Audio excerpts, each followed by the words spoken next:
a house in the country which I rented for the summer. As an author, I write tales of mystery and murder.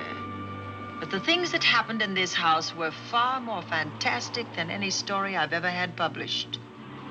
I brought a staff of servants from my city apartment, and my maid, Lizzie Allen, who had been with me nearly 20 years. Lizzie? Yes, Miss Cornelia. Is the car ready? It's at the door. Look, Miss Cornelia, them servants you brought from the apartment are talking about walking out on us. Really? Well, I know they don't like it here, but I didn't think it was that bad. Well, they've been hearing things about the killer that the police call the Bat and the murders that he committed here this past winter. Now people are saying that he's back again. Well, how can they be sure of that? Has he committed another crime? No, not yet, but that ain't saying that he won't. Here's something else. You've heard about the bats they have here. Animal bats, the kind that fly. Yes, yes. Look what it says in this magazine. This is a report from the State Health Department, and it says some of them bats is rabid. Well. And that ain't all. Now there's a rumor going around that it was the bat himself, the killer, I mean, that released the rabid bats in this neighborhood. Oh, that's ridiculous. Well, the housekeeper, the cook, the butler, and the upstairs maid don't think so. Well, I can't help what they think. If hysterical nonsense like that can scare them out of their good jobs, it's their loss, not mine. Come on, Lizzie, I've got to get to the bank.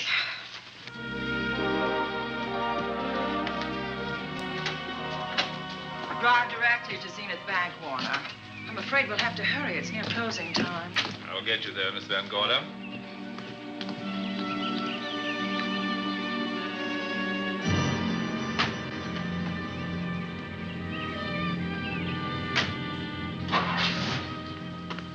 Thanks again. Miss Van Gorder. How do you do, Mr. Barry? How are you? I'm very well, thank you. You remember Lizzie Allen? Of course. Hello, Miss Allen. How do you do? So you're spending the summer with us again? Yes, yes. I've leased the Oaks, the home of your bank president, John Fleming. I heard you had. I was surprised. Why? Is there something the matter with it? No. I was surprised because Mr. Fleming said he would never rent it. Oh? Well, I rented it from his nephew, Mark Fleming, who has the real estate office here. He said his uncle would be gone the entire summer. Well, that's right. Mr. Fleming's in the North Woods now with his physician, Dr. Wells. Oh, pardon me. Dale, I want you to meet my wife. We were married at Christmas time. That must have been nice. Believe me, it was.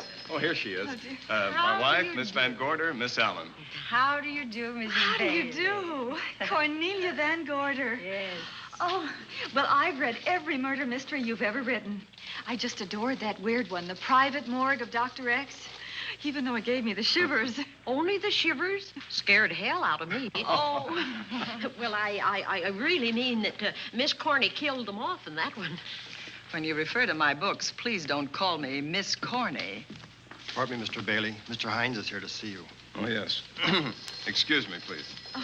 Don't be strangers now. No, Oh, no, I we should say won't. not. Oh, so you're a bride. Well, not quite. Not since Christmas. No, I'm sure I've seen you. Well, I used to be my husband's secretary here in the bank. Of course I remember. May I welcome our most distinguished visitor back to Zenith? Oh, that's very charming, but, Lieutenant Anderson. Lieutenant Anderson, of course. Chief of Detectives of the Zenith Police Department. This is Miss Allen. Miss Allen? How do you do? Lieutenant Anderson is one of our favorite citizens. He's on the bank's board of directors. Not bad for a policeman. You must have made a good thing of it. Well, I saved my money, if that's what you mean. It's near closing time, and I've got some business in the safe deposit vault. Please come and see me, Mrs. Bailey. Oh, I'd love to. And you, Lieutenant. Thank you. Goodbye. Goodbye. Nice to meet you. My, what a charming woman. She moved into the Oaks just the other day. That house is a proper setting for a writer of mysteries. Oh, it certainly is. Vic, what's the matter? Come in here, both of you.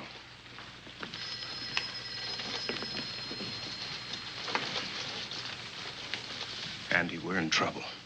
Wendell Hines came in to pick up $350,000 worth of bonds that we were holding as collateral for a loan. They were kept in our special vault. Mr. Fleming and I are the only officers of the bank who have access to that vault. So? The Hines bonds are gone. That's not all. Other negotiable securities are missing. From what I can gather, short of a careful check, the bank has been looted of over $1 million worth of securities. You'll have to notify Fleming. I wish I could talk to him. Unfortunately, he and Dr. Wells are deep in the woods. They can't be reached by phone.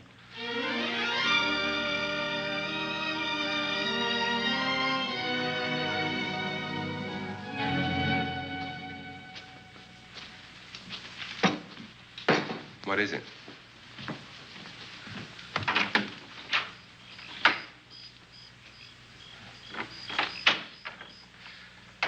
I thought I heard someone on the path coming from the lake. Had an idea it might be that guide of ours. Oh, Sam won't show up until morning. It's a 20-mile canoe trip from here to civilization.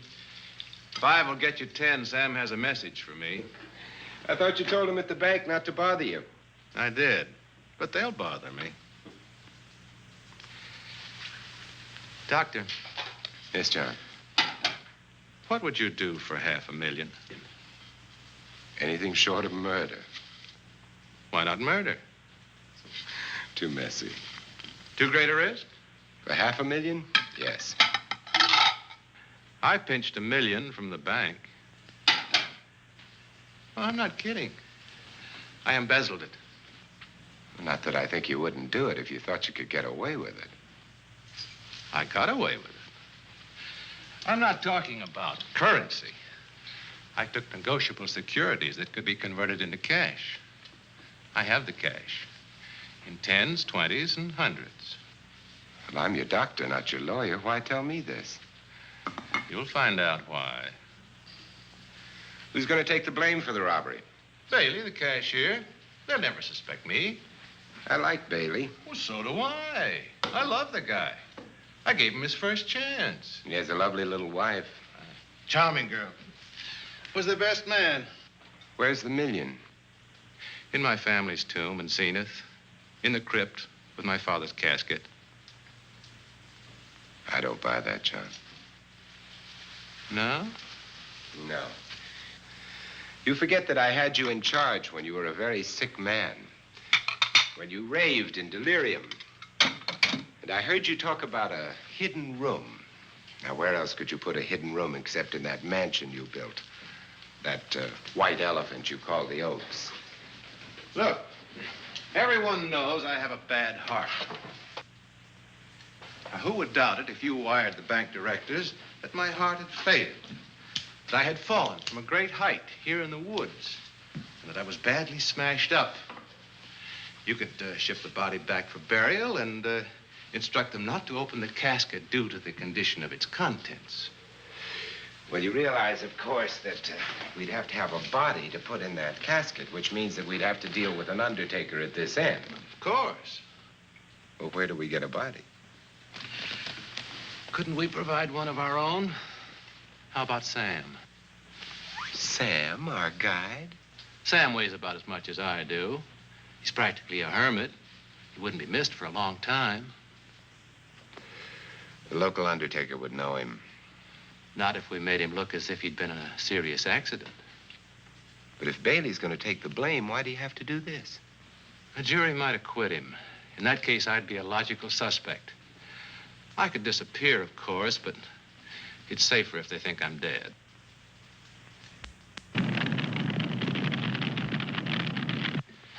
What if I don't go for this deal?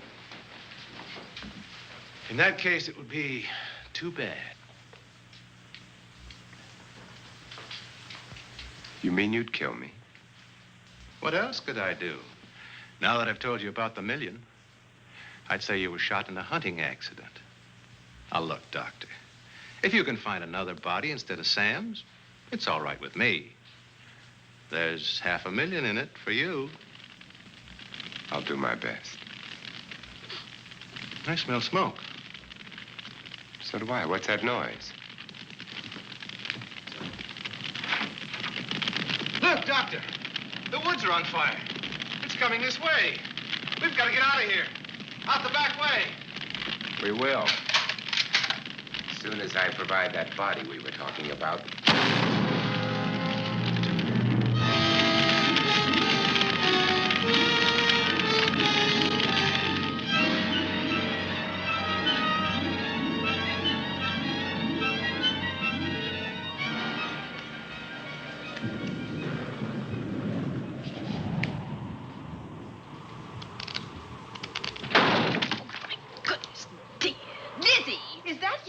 Yes, Miss Cornelia.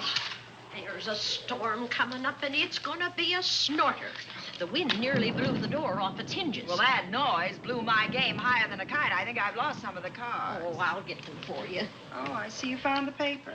Drat that paper boy, scooting by on his bicycle, just chucked it into a clump of bushes and let it go at that. For land's sake, Mr. Vic Bailey's been arrested. Oh? I think. Victor Bailey, vice president and cashier of the Zenith Bank, was arraigned before United States Commissioner Alvin Fielding, charged with the embezzlement of over $1 million. I can't believe Vic Bailey had anything to do with that robbery. Oh, well, I see our landlord is home again. Landlord? Mr. Fleming. Dr. Malcolm Wells is back in town with the body of John Fleming, president of the Zenith Bank, who was killed in a forest fire. Mr. Fleming will be laid to rest in his family's tomb on Friday. And I hope he stays there. Well, why shouldn't he? Well, this is his house. And ever since he died, some funny things have happened here. For instance? The housekeeper, the cook, and the butler said that they heard strange noises at night. And the upstairs maid swore that she met a man without a face coming up the back stairs. Oh, so that's why they quit and left me to run this place without a staff. They didn't tell you, Miss Corney, but the truth is they were scared to stay. But you're still here, Lizzie. Haven't you seen anything? No. No, and even if I had, I ain't afraid of ghosts. They're afraid of me. Honest, Miss Corney, a spiritualist told me once that ghosts was allergic to me. But this Bat feller they keep talking about in the paper, I guess he'd be different. No, I don't think you'd have the same effect on him. Oh, dear. What are they trying to do? Drive people away from this part of the country? Why? What does it say about the bats? Specialty seems to be killing women. My goodness, 2 of them in one night. All his victims died the same way, like their throats had been ripped open with steel claws. That's a charming little caper. I'll have to try it sometime. In a book.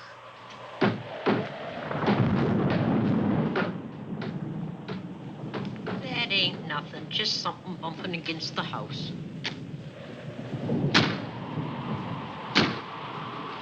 That's just the wind banging a door. Pay no attention to it. Listen to this. One of his victims, who lived for a moment after she was found, described the bat as a man without a face. Honest, Miss Corney, I think that woman must have been exaggerating.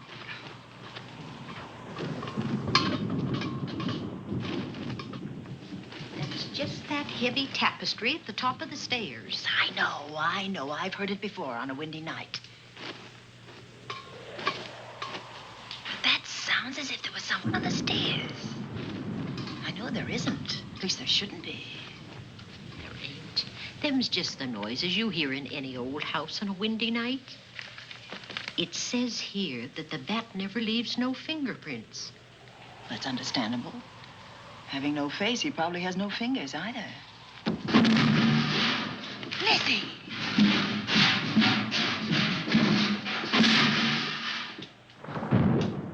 And that, I suppose, is the cat dropping its dentures.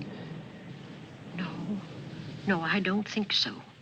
But I think it's something should be looked into.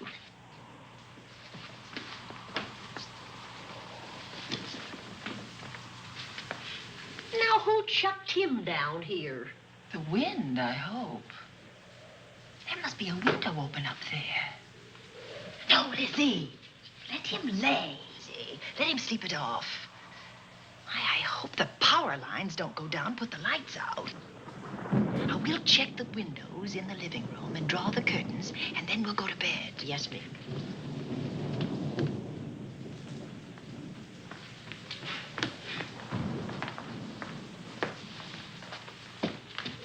I won't be a minute.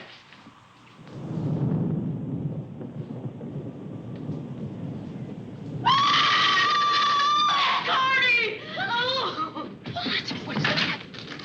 Oh, when I went to get the tape, I turned the latch off. I forgot to turn it on again. He's out there. He was coming in. He might have got you. Oh, but he didn't, and he's still out there, thanks to you. Now, you hurry now, and we'll call the police. No, I won't leave you, Miss Corney. Are you okay? Yes, ma'am, I'm okay. Okay.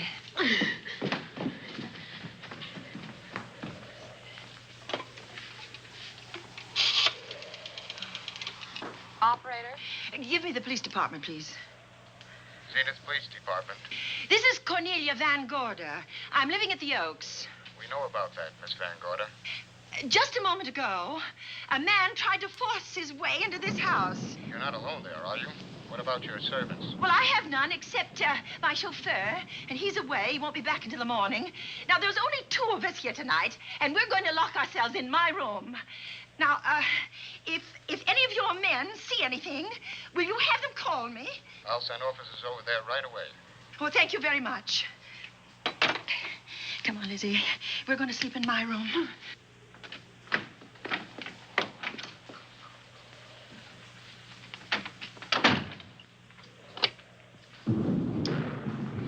Well, nothing can get at us in this room now, I think.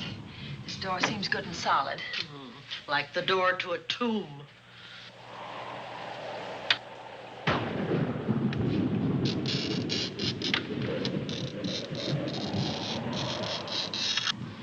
I think that couch will be comfortable. There's some extra bedding, you know. Yes, ma'am. Closet. Let's see now.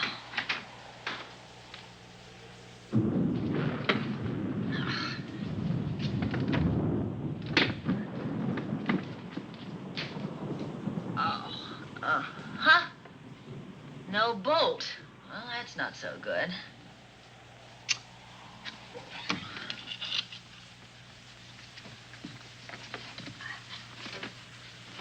What's that for? That, my good woman, is a booby trap. If anybody tries to open this transom, this will be knocked off, and we'll hear it fall.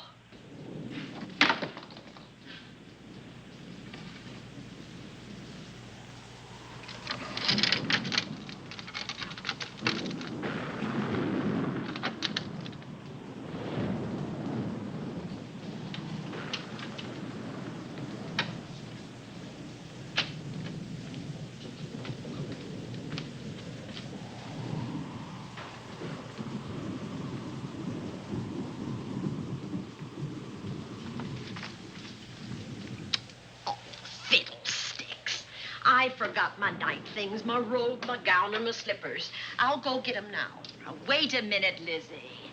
I'll go with you. Now, don't you bother, Miss Cornelia. My room's just down the hall. Lizzie, I told you to wait. It's all right. I'll only be a second. Get in here. Get in here.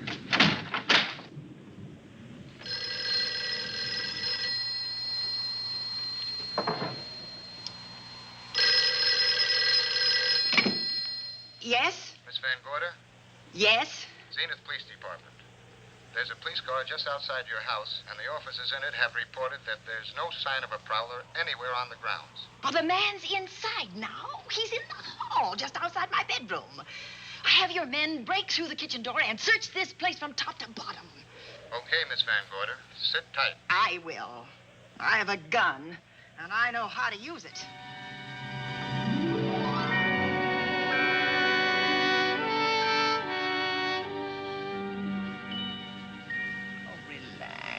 relax, Lizzie. The police did a good job. They couldn't find anybody in here.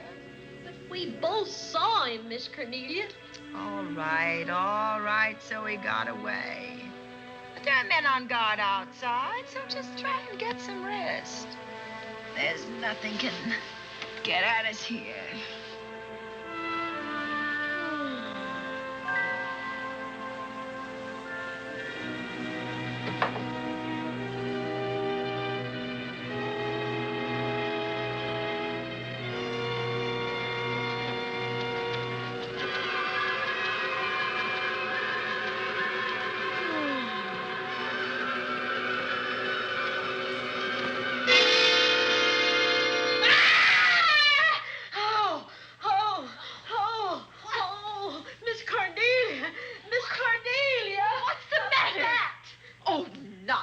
You've had a nightmare. Maybe I did. But there was a bat in it, and it bit me. It flew in that closet. Oh, good gracious, Lizzie, you're right. Oh.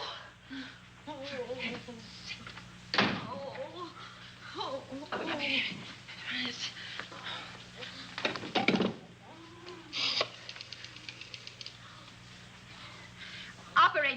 Operator, will you get me Dr. Malcolm Wells' office, please?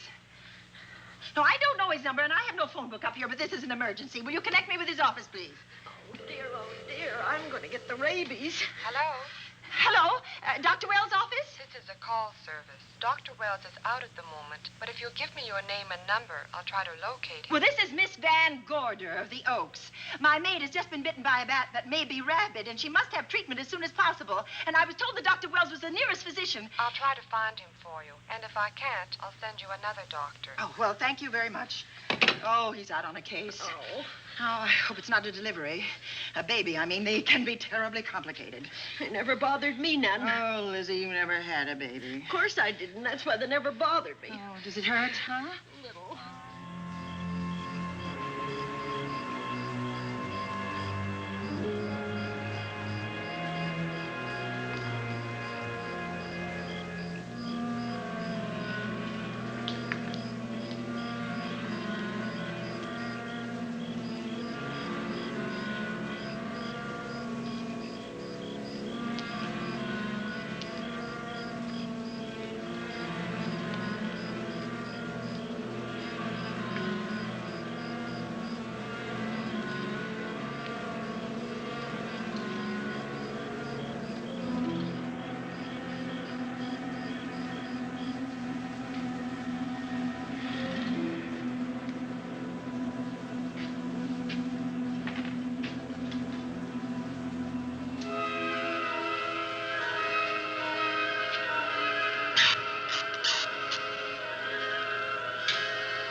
Dr. Wells?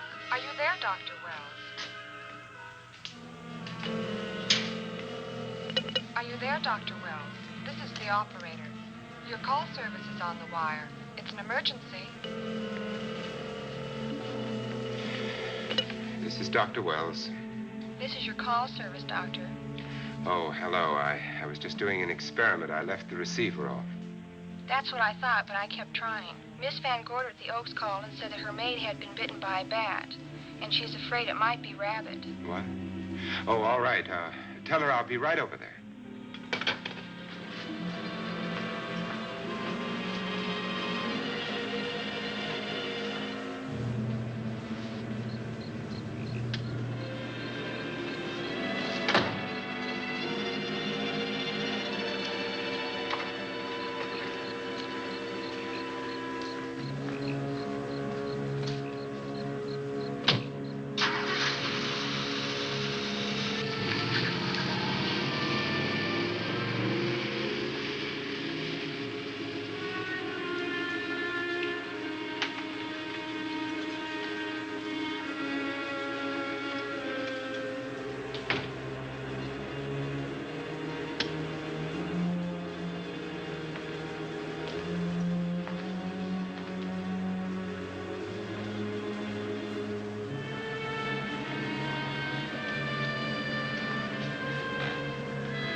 Who's there? Dr. Wells. Come in. Good evening. Oh, I'm so glad they found you, Doctor. Well, I reached my office shortly after you called. How is your maid? Is she in any pain? No, she doesn't seem to be. Did the bat get away? No, I believe it's still in my bedroom. Oh, good. I'll want to examine it. There you go, Miss Allen. Now you'll feel better? Doctor, have I got the rabies? Well, I can tell you better after I've examined the bat's brain under a microscope. That thing's got a brain? Oh, you'd be surprised. Well, where is it? I think the little darling is in that closet. Oh. You know, it's a pity you leased this house, Miss Van Gorder. Why a pity? Well, my dear lady, I don't want to alarm you, but... Oh, well, after tonight, nothing can alarm me. Yes, I understand. It must have been terrifying. So many unexplainable things have happened here. There's something about the place. Your servants must have sensed it when they walked out on you. An apprehension of disaster. Well, let's see. Aha! Yes. There he is. All right, now, take it easy. Nobody's going to hurt you. Quiet now. Quiet.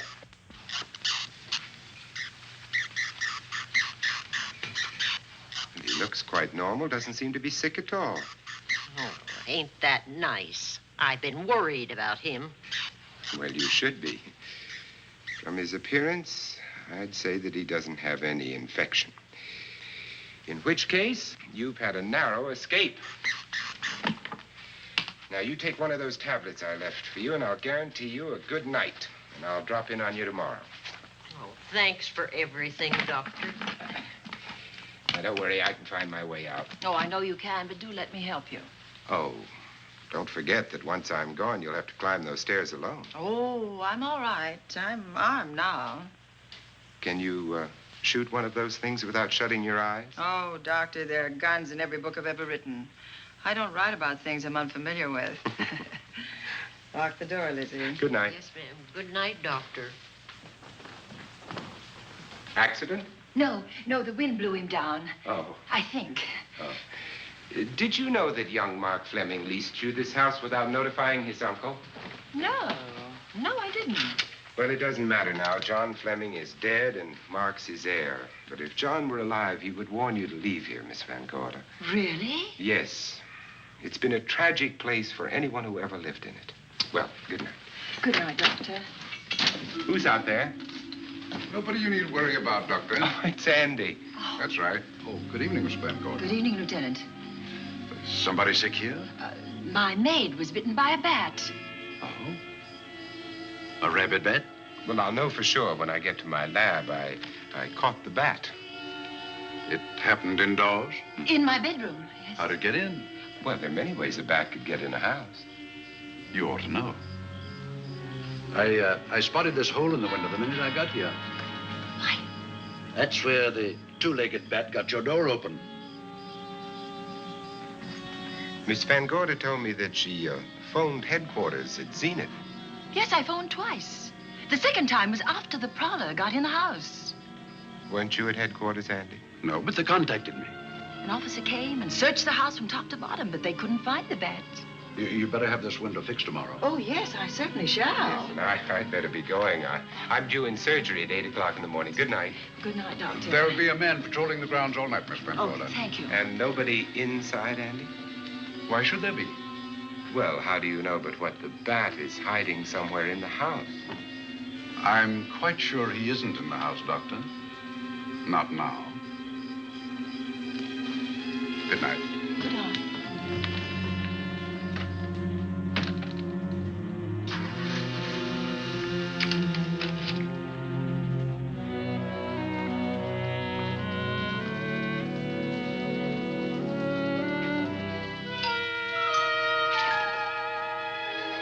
Hi, Andy.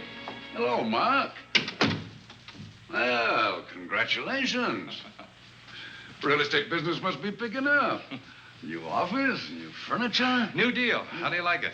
Looks expensive. Are you squandering your inheritance? Oh, I haven't got it yet. Well, the paper says John Fleming left his entire fortune to you. Funny thing about that entire fortune is that we can't find it. No kidding. Oh, all Uncle John had in his bank account was a couple of $100. And his safe deposit box was empty. If we don't find that missing million, mine will be empty, too. How come? Well, all my savings were invested in Zenith Bank stock. The examiners won't certify the bank is solvent until those stolen securities are found. So the stockholders have voted an assessment that will wipe some of us out. It's a since those securities have been converted into cash. And if I can't find that cash, I'm sunk. Well, where are you going to look for it, Andy? Here in Zenith. Your uncle wouldn't take $1 million on a hunting trip, would he? You suspect Uncle John? Why, Andy, he founded the Zenith Bank. That'd be like robbing the family tomb. You think he wouldn't? Well, besides, Vic Bailey's fingerprints are all over the vault. Now, they didn't find any of Uncle John's fingerprints. Because he wiped them off. Can the defense prove that? They'll try to. Judy Hollander, Bailey's secretary, is a defense witness. And they believe her testimony will have a powerful effect on the jury. Oh, well, she has a powerful effect on me. Judy's a doll. Here's the book you mentioned, Judy. It's your newest one. Yes, it's just been published. You can have that copy if you wish. Oh, it's a first edition and you've signed it. Yes, of course. Thank you so much. May I serve tea now, Miss Van Gorder? Yes, please do, Warner. Thank you. Well, I see you've engaged new servants. Yes, of course. Well, how did you persuade them to live in this house? Well, Jane Patterson, my new housekeeper, knows this house better than you do, Doctor. Oh? She worked for John Fleming. And Warner was my chauffeur. Chauffeur turned butler? Yes, it's incredible. He can play any part at a moment's notice. Did you get a plumber, Warner? No, we can't get a plumber for 3 days, madam. What about that leaking pipe? The basement will be flooded in 3 days. Well, the pipe is no longer leaking. You mean it's dried up of its own accord? No, not quite. I packed the elbow where the water was coming out. Packed the elbow? Oh. Thank you, madam. Now, there's a character. How long did you say that he worked for you as chauffeur? About 3 months. Well, I hope he doesn't have a police record. My dear Dale, it may interest you to know that the last night of his life, John Fleming told me that he loved your husband like a son. If Fleming were alive today, he would be fighting to prove Vic's innocence. Could Mr. Fleming prove his own innocence? Miss Van Gorder, can there be any doubt about it? There will be when Miss Hollander testifies at Vic's trial. Oh? You know something that we haven't heard yet, Judy? Something I saw with my own eyes. She's not permitted to say what it was. My dear girl, I wouldn't think of asking her. But let's assume for a moment that Fleming did steal the $1 million. Now, what would he do about it? Where is it? Hidden someplace where he could lay his hands on it without getting caught in the act. Now, if I was writing this, instead of living in the middle of it, I'd hide it right here in this spooky old house. Under a loose floorboard or up a chimney? If Mr. Fleming had the nerve to steal $1 million, he'd make his plans well in advance.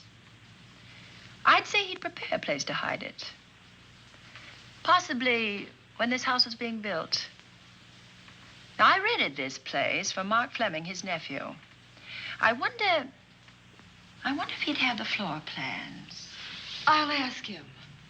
Yes. Lizzie, will you bring Mrs. Bailey the phone? Oh, you ask him now. His number is Summit 7537. Oh, thank you, Lizzie. Summit 7537. Not bad, eh, Andy? That means new business. Now, you see, somebody wants to buy a house. Mark Fleming speaking. Oh, hello, Dale. Well, hang on a minute, honey, while I see if I have him. It's Dale Bailey, all excited. Miss Van Gorder wants to know if I have the floor plans of the Oaks. Now, what would she want with the floor plans?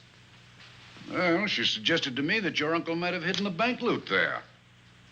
Are the plans here? Well, they're somewhere in the house itself. Wait a minute, there is a place where Uncle Johnny might have kept those blueprints. What place? Well, I heard him talk about it a good many years ago. I can't be sure of the exact location. Anyway, I don't think the old boy had the guts to steal $1 million. But if I find those plans, I'll let you know, Andy. Hello, Dale. Look, honey, I haven't seen those plans since I was a kid, but I'll come over tonight and maybe we can find them. Thank you, Mark. We'll expect you. He seems to think they're here in the house somewhere. He's coming over tonight. Well, that's good. Dale and Judy are my house guests for the weekend. Would you like to have dinner with us tonight? Oh, no, thank you. I couldn't. I still have a few calls to make. You know, if Judy's testimony is going to clear Vic Bailey and implicate John Fleming, others may get the idea that there's buried treasure in this house. Don't even mention your testimony until you're actually on the stand. Oh, I won't. That's a smart girl, Judy, and a very lovely girl. Well, good afternoon, ladies. Goodbye, Doctor. Dr. Wells. Come on, girls, let's go.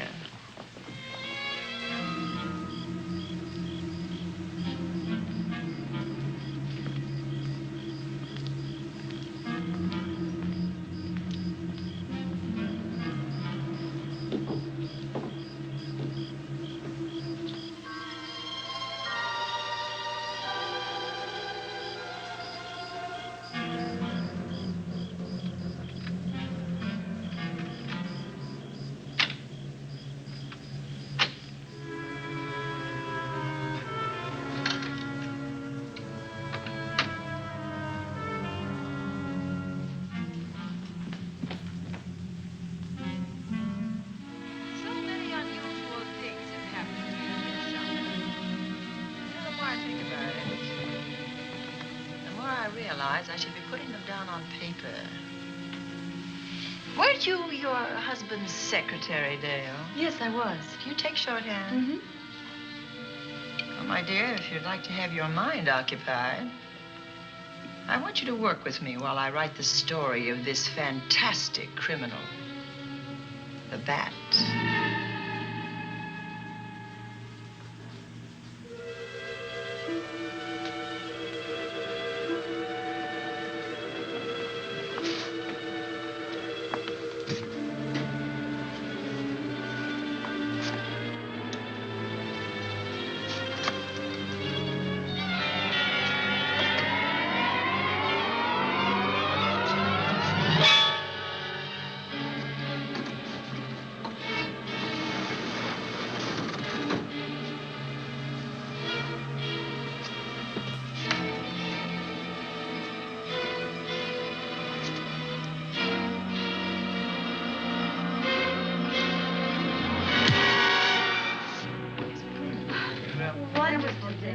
Thank you.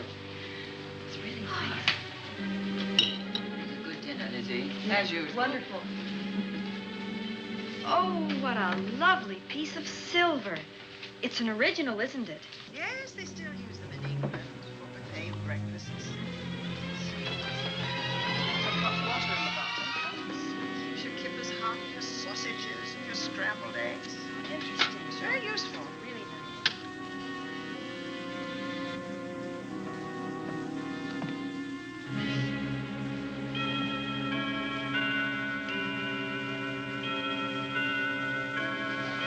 Clock hasn't struck the hour in the last 10 years, if I'm to believe what Mark Fleming told me. Why is it angled away from the wall like that? I don't know. Somebody must have moved it. Lizzie, very likely when she was dusting. Wait a minute. Did you know there's a door in this paneling? No, I didn't. Oh, my gracious, so there is. Maybe it opens to a secret passage. Oh, Certainly to a secret something. Right? Who knows, girls? Be about to stumble on that missing million. Oh, this is panel. There's a panel. There must be some gimmick to it. There always is. Yes, it moves. It moves. It moves. Oh.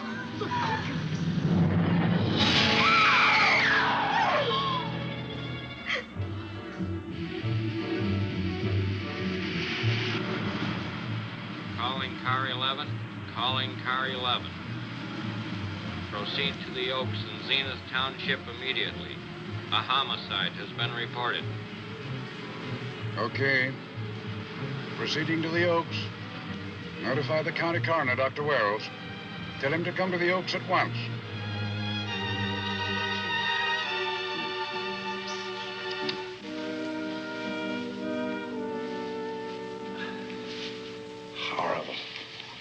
His throat has been torn by some creature with fangs or claws. That's his sign. We found it on the others he killed. I'd hoped those reports that he was up to his old tricks again were pure imagination, but apparently they're based on fact. He's come back. Back to the scene of his kills. Yes, that's who I mean. That's who did this. The bat. Who found Mark? We all did. And it's Dale and Judy and I. Lizzie was in the dining room. This is my new housekeeper, Jane Patterson. You know, she worked for John Fleming. I know her. Where were you, Mrs. Patterson? In the kitchen, cleaning up. I cooked the dinner tonight. Did you know that the secret closet was here? No. It was behind the grandfather's clock. Well, it was I who found it, really. Noticed the clock had been moved and the door wasn't quite closed. I'll get it.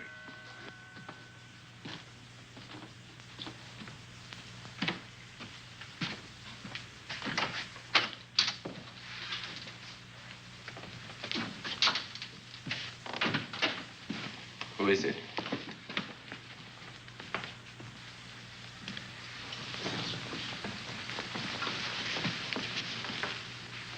Mark Fleming. As coroner, you saw the same wounds on the others. How long's he been dead? Oh, I'd say about a half an hour. Do you believe it was the bat? That's a bat's trademark. Perhaps he's still in the house. That's possible. Why should he be? Because he's looking for something, and like you, he believes it's here. And he's a persistent killer. I would advise you to get out of this house as quickly as possible, notwithstanding our expert police protection. Have you called the morgue? They're on their way here. Oh, good. I want to examine the body before they get here. May we take it into another room? Yes, to the sunroom in the back. Thank you. Give me a hand. Excuse me.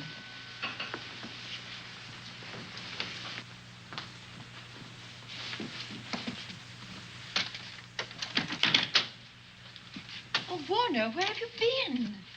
Well, madam, has it been an accident? There's been a murder. Mark Fleming, the young man from whom I leased this place, was killed here tonight. They know who did it? Well, they believe it was the bat. I'm sorry I had to use the front door, Miss Van Gorder, but I forgot my keys, and when I rang the bell at the kitchen door, there was no response. Oh, this is Warner, Lieutenant. He's my butler. He was my chauffeur. Why'd you promote him? Well, it's very difficult to find a butler. They don't like service in the country. Have you been a butler before? I've served in many capacities, sir, but this was my night off, and I forgot my keys. I heard that part. What time did you leave the house tonight? Oh, about 6:30. I had dinner at Wiley's Roadhouse. Can you prove where you spent the rest of the evening? I can try. Try hard.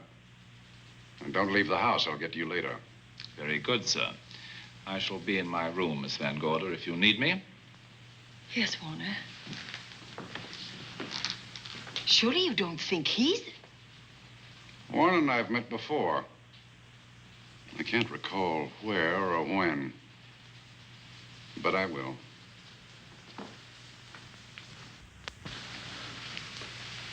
There'll be a crew here shortly from headquarters, dusting for fingerprints, taking photographs. But in the meantime, Mrs. Patterson, you aren't leaving the house tonight, are you? No, Lieutenant. Don't. I'll talk to you in the morning. Good night. Good night, sir. Good night, Miss Van Gorder. Dale, I was with Mark Fleming this afternoon when you talked to him about the floor plans of this house. I heard him tell you he was coming here tonight. Dale called him at my request. She told me he was coming. Who else heard her tell you that? Judy, Lizzie. And that nice Dr. Wells. Dr. Wells. There are a few killers who kill for the fun of it. The bat very likely is a mental case, and I'm convinced that his crimes are motivated by his mania for personal gain. There's $1 million at large, and he's going to keep on hunting for it until he lays his hands on it. Now, these young ladies are staying here tonight? Yes, they're my house guests. Well, when my crew arrives, we'll be busy for a while, so I'd suggest that we go to our rooms? That's a very good idea. Come on, girls.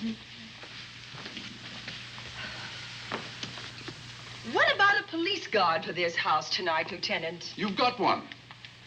I'm going to cover this place tonight from the attic to the basement. If the bat makes another call, I'll have a little surprise for him. Who is he? Have you any idea?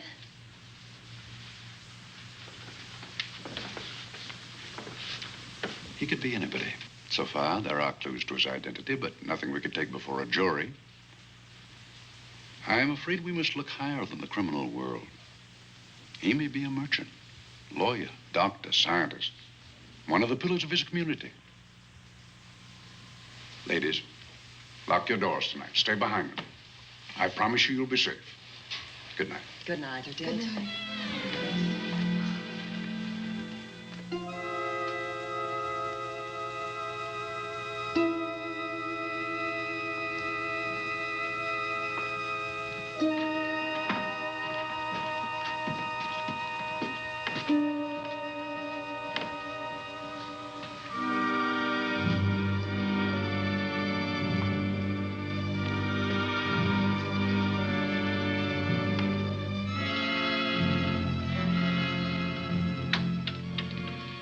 Poor Mark.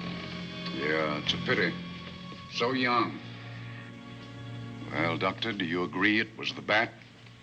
In my report, I shall say the death was caused by the same technique used in the other killings.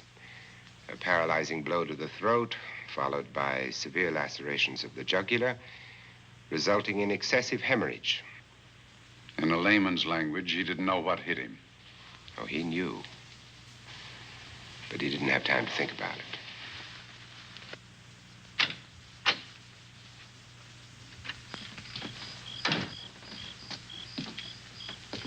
You staying here tonight, Andy?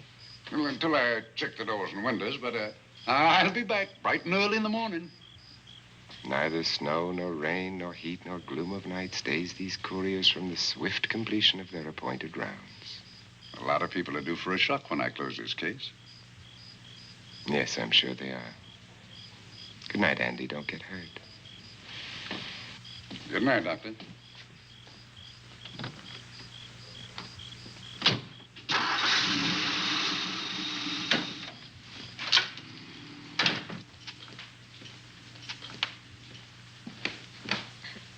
You know, I think we'd better let you get some sleep. Oh, Lizzie and I share this room for mutual protection. You know, one night, a storm blew the wires down, put the lights out, and I went out the next day and bought a half a dozen of these things. You better take one with you, Dale. Oh, thank you. We'll go across the hall now. Are you sure there's nothing else you need? Oh, no. Quite sure. We'll be all right. Well, if anything bothers you, you just sing out, and 2 strong women will come to your rescue. Oh, nothing will bother us. Not with Andy on the job. No. Well, good night. Good night, Miss Van Gorder. See you in the Don't worry, everything will be all right. We won't. Good night. Good night.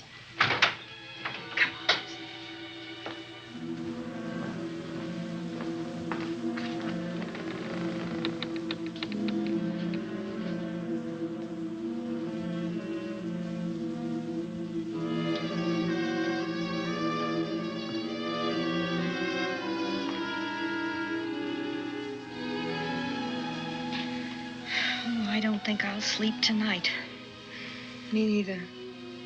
All I can see is poor Mark Fleming staring at us. I thought that when people died, their eyes closed, as in sleep. Don't think about it. I'll bet you're thinking about it. No, I was thinking of my poor husband sleeping in jail tonight. Oh, Judy, I love him so much.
I don't know.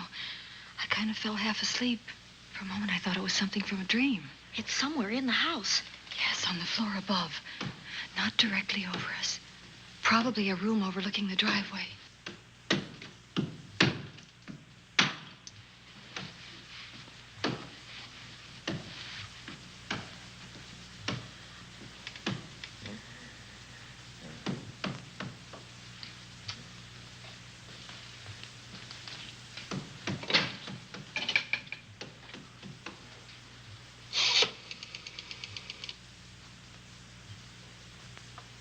Should we call Miss Van Gorder? She'll hear it. How can she help but hear it? Oh, besides, we don't want her to think we're a couple of hysterical women. Oh, I'm about to become one. Oh, I dear. had it for one night. Dale, you're not going out in that hall. I want to know what's happening up there. But Lieutenant Anderson said if we stayed behind our locked doors, we'd be safe. Vic isn't safe locked up in that jail. Oh, but... Suppose that stolen money is in this house. Mark Fleming seemed to think it was. Maybe that's what somebody's looking for. Oh, for heaven's sake, don't you hear that awful noise up there? Now, Lizzie, you've just got to stay awake. The house phone and the outside phone wires have been cut, and we can't get help. Where's that policeman? Oh, I don't know. Something must have happened to him. Now, go on, get on your robe. Oh, Dale, please don't go up there. I've got to. Think what it could mean to Vic. Now, you stay here. Oh, no. If you go, I go.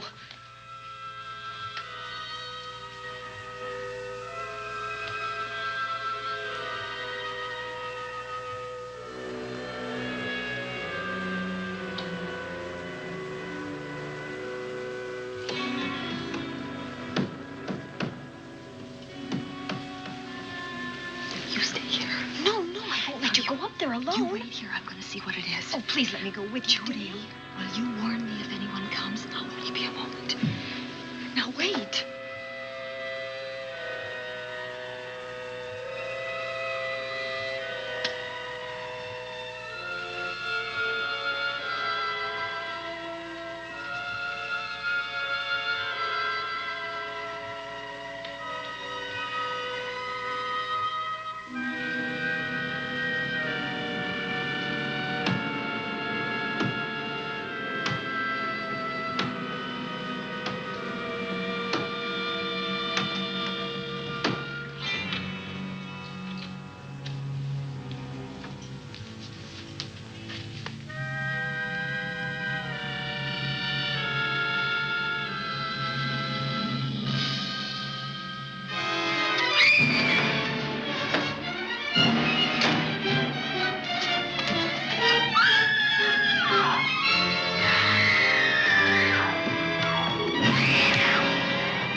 Give her to me. I'll look after her. Poor baby.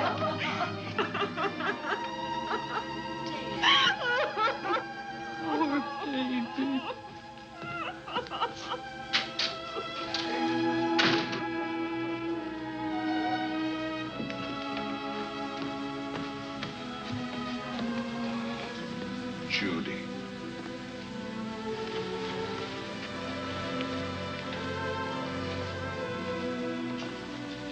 The bat. Yes, the bat. He caught her at the head of the stairs. We saw him rushing down the stairs as we came out of the room. I hurled that after him. I hit him, I believe. I'm going to cover this place from attic to basement, you said. Well, what were you covering when that poor child was murdered? Where were you? I saw a man outside in the grounds. I went out there and hunted him. I heard him in among the trees, and so I followed the sound of him as far as the brook down near the back road. And then I lost him. I'd rather give my own life than have this happen to Judy. But I told you to stay in your rooms and lock your doors and stay there. What was she doing at the head of those stairs? That was my fault. They heard a strange noise. Heavy pounding in one of the rooms on the 3rd floor. We all heard it. I wanted to see what it was. Judy, I wish she wouldn't let me go out by myself. I made her stay on the balcony. What about your new butler? Oh, well, he's in his room, I suppose. Oh, Mrs. Patterson. Oh, yes. Did you know what happened here? No, sir, but I heard the screams. I went to call Warner. We have rooms on the same floor, but he wasn't in his room. His bed hasn't been slept in. If Mrs. Patterson heard the screams, Warner could certainly hear them. You're quite right, sir. I heard them. Oh, you did? And where were you? Outside in the grounds. Miss Holland has been murdered. No. Oh, so you're surprised. Shocked. Well, I've seen better performances.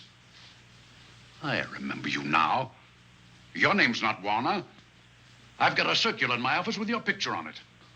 The Chicago police not so long ago were hunting for you in connection with the robbery. You're right again, sir. And they found me and they tried me and I proved my innocence and I was acquitted. That could have been a lucky break. Where were you when this child was killed? I told you before, sir. Outside. What were you doing there? I was following you. I saw you leaving the house and it seemed that you were hunting someone. I thought you might need some help. Oh, yes, sir. I followed your flashlight down through the trees. Then it disappeared. And then suddenly, as I was staring out into the darkness, I was struck by something on the back of the head. The next thing I knew, I was lying on the ground. I realized I'd been knocked out. I wish you had been knocked out. But then we'd have found you with your mask still on your face. You were hit here in this house with this poker as you were rushing down those stairs after that child was killed. Oh, no, sir. You can't pin this on me. I'm not the bat. I've never killed. I couldn't kill. I won't take the rap for this.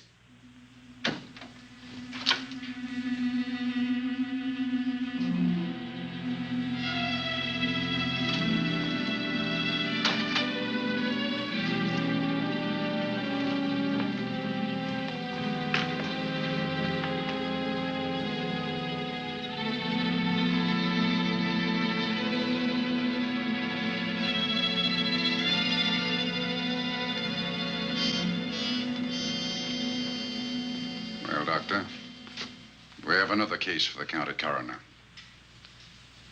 You see, the bat came back. Why did you come back, Doctor? Well, I had an accident about a mile down the road. The right rear wheel of my car came off and I plunged into the ditch. This was the nearest house, so I came here to call for help. I thought I'd find you around, Andy. Physician, heal thyself. You must have been hit by something on the back of your head. I told you I had an accident. So you did, Doctor. So you did. I could be wrong. But maybe I'm not. We shall see. All right, dear, let's start a new chapter. For days, the murders held the headlines.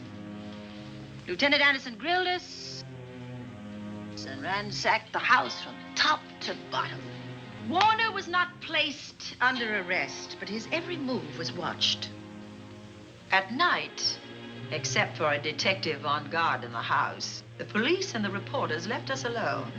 And on one of those nights, without telling Lizzie or anyone else, I pursued a secret investigation of my own.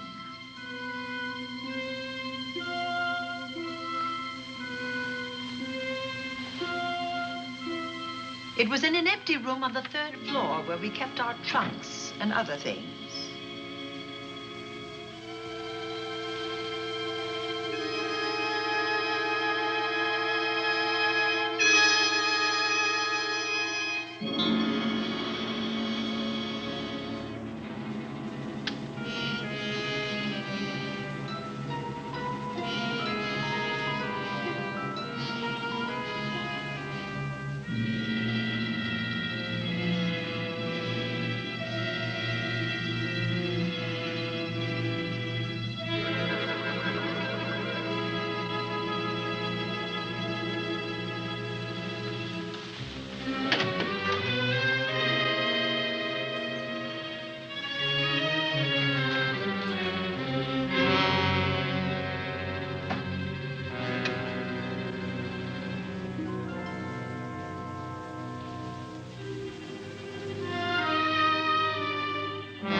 Put him up, man.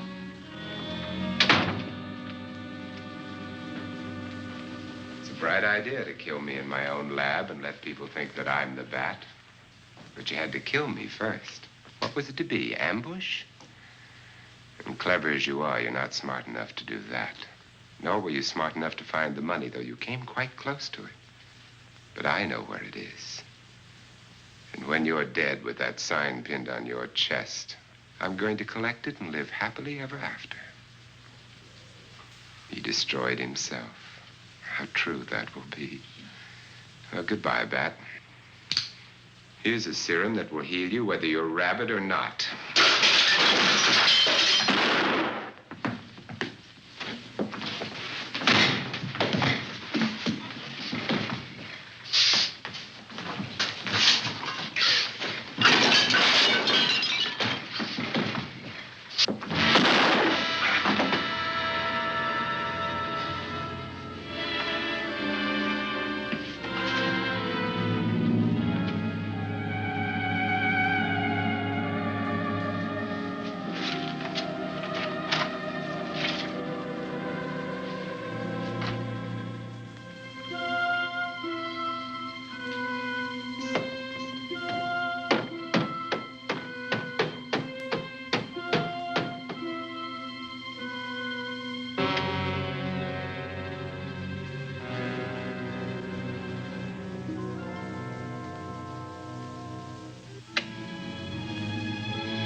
Something's wrong. Something's wrong.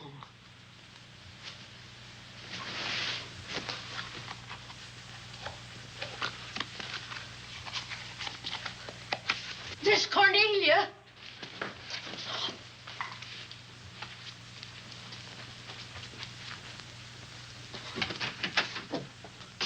Miss Cornelia!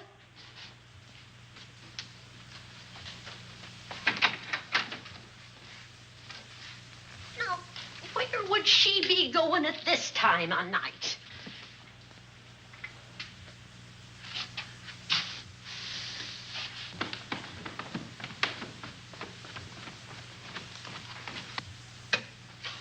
Well, land's sake.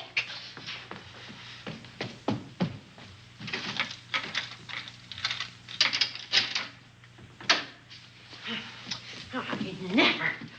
Oh. Mr. Davenport. Mr. Davenport. Oh, a fine thing. The door unbolted, the chain off, and you asleep on the job. Wait till Lieutenant Anderson hears about this. Come on, wake up. What's the matter with you? I don't know. My head hurts. My whole body's numb. Here, take a sip of this. Try to snap out of it. I'll be back in a minute.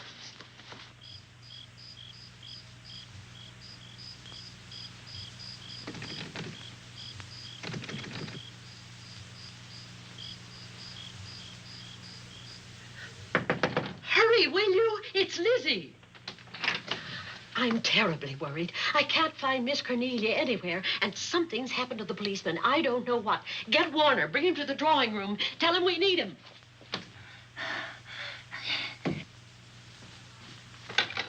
Are you all right now? Yeah, I'll be all right in a minute. I remember now. I took a drink of wine from that decanter there. Miss Van Gorder told me to help myself. She wouldn't put nothing in it? Well, somebody did. Somebody who knew I was on duty here. Then it was somebody that got Miss Van Gorder. I can't find her anywhere. Upstairs, downstairs, or in the basement. I told the housekeeper to get Warner. Lieutenant Anderson will want to know about this. Hello. Yeah, this is Davenport at the Oaks. We've got trouble here. Well, for one thing, I was drugged. Yeah. But I must have been knocked out because the maid tells me Miss Van Gorder is missing. Well, you better call Anderson and let him know. He's not at home. Well, where is he? Out on a case? What case? Dr. Wells. What else did they tell you about it? Oh, hurry, will you? We've got to find Miss Cornelia. Okay. Lieutenant Anderson is out on a case. Dr. Wells was found dead in a room next to his garage, murdered. Dr. Wells? There's something queer about the killing of Wells, but headquarters won't talk about it. Lizzie, Warner isn't in his room. There's no sign of him anywhere. And I was supposed to keep an eye on that guy. Where's Miss Cornelia? That's what I want to know. Wait a minute. Didn't you say that the chain and the bolt were off of the front door? I certainly did. Well, maybe Miss Van Gorder went outside. Oh, she never would. We better look.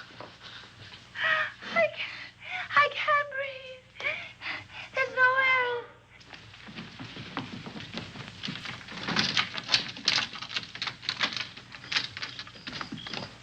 Miss Cornelia. Oh, Miss Van Miss Gorder. Cornelia. Miss Cornelia. Miss Van Gorder. Look. There's a light in that room on the 3rd floor. Were you up there tonight? Well, of course I was, but I turned the lights out before I came downstairs. Then Miss Cornelia might have turned them on again. That's why we're going to look first. Come on.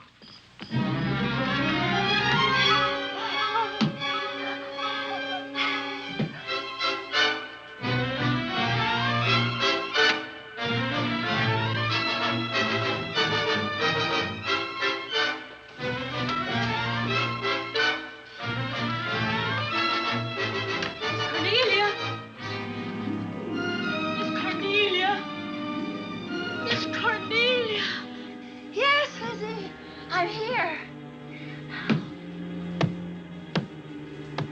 Right here. Come to the mantelpiece. Here we are, Miss Van Gorder. What do we do now? Over the mantel, there are 5 panels. Strike it with your hand.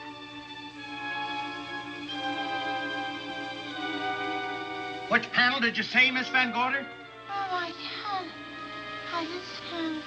Miss Van Gorder, which panel? We couldn't hear you. She said strike it. What difference does it make which panel? Strike them all. Look.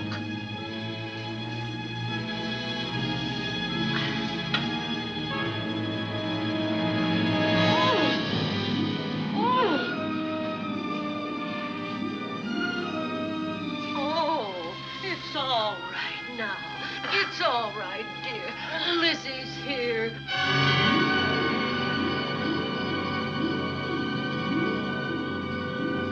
Feeling better? Yes, much better. We'll take you to your room. Oh, no, you won't. I'm going to stay right here. I'm quite all right.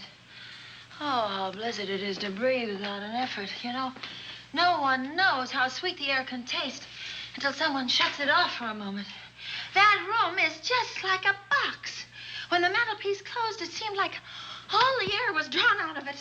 Look, there it goes again. Let it close. I can open it from in here. There's a control panel behind this blueprint. Electric motor under the trap door here. Once the door is open, you can keep it that way.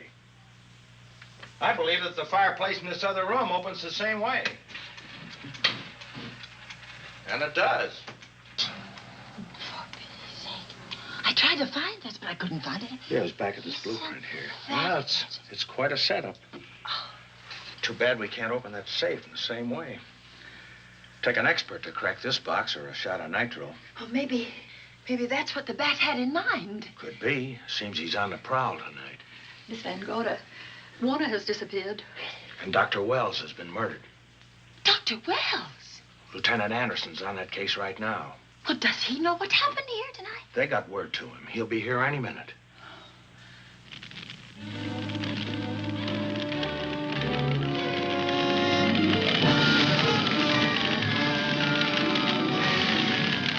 What's that noise?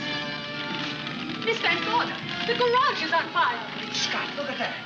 Lizzie, put that light out in the other room. Now, where are you going? To report the fire. Well, you just stay right here. Miss Van Gorder, the garage. Well, let it burn. You watch the stair. Can't you see that fire was set to get us out of the house? Out of the house? Were you talking about the... Yes, I'm talking about the bat. Now that the lights are out, he'll think his trick has worked, and we've gone. He'll be here any minute. Well, so will Lieutenant Anderson. I hope so, but the bat will be here first. And he'll kill again if we're in his way. We've got to be as clever as he is.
You'll be safer downstairs. I'll take care of you. Well, the others can go, but I'm going to stay right here. All right, but get out of sight.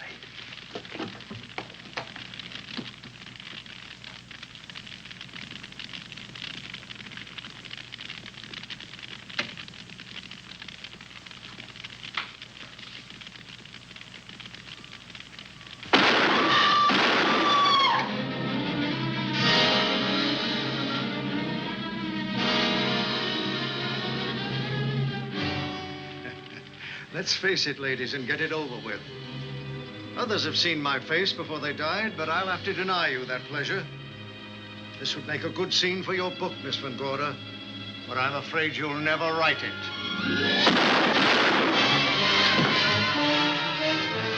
That is Warner.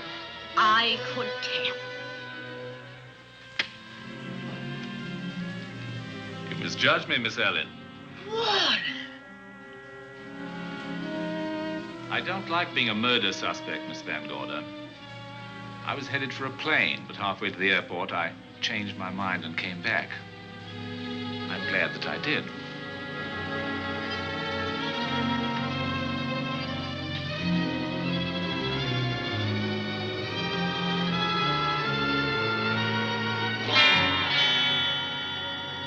Why, it's Lieutenant Anderson.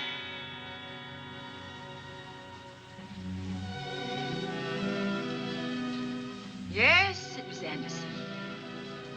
He'd discovered the secret of the hidden room and was waiting to get into it and open up the safe. We found the money in it, a little over $1 million in tens and twenties and hundreds. Good old Andy. With all his ill-gotten gains invested in bank stock. It's rather a clever way to hide stolen money. In the open, as it were, and so respectable. But don't try it. No matter how clever you are, you can't hide murder.